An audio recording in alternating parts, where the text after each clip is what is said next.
ఓం నారాయణ ఆది నారాయణ. ఓం శ్రీ భగవాన్ వెంకయ్య స్వామి. గురుబంధువుల రూపంలో ఉన్న సద్గురునాథులకు నా ప్రణామములు.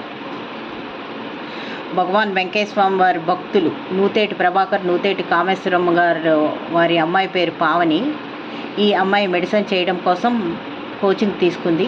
ఎంట్రన్స్ ఎగ్జామ్కి అప్లై చేసింది. బాగా ప్రిపేర్ అయింది. ఎగ్జామినేషన్ హాల్కి వెళ్ళింది. ఎగ్జామినేషన్ హాల్కి వెళ్ళిన తర్వాత ఆమెకు కాస్త కొంచెం వికారంగా ఉండి వాష్రూమ్కి వెళ్ళాల్సి వచ్చింది.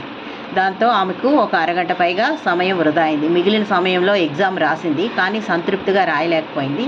తను ఆ ఎగ్జామ్లో క్వాలిఫై అవ్వలేనని బాధపడింది. ఇంటికి వచ్చి అదే బాధ తను తల్లిదండ్రుల దగ్గర వ్యక్తపరిచింది. లాంగ్ టర్మ్ కోచింగ్ తీసుకుంటాను, నేను మళ్ళీ రాస్తాను, నా లైఫ్ యాంబిషన్ డాక్టర్ కావటము అని తల్లిదండ్రుల దగ్గర తన కోరిక వెల్లడించుకుంది. వాళ్ళు ధైర్యం చెప్పారు కూతురికి.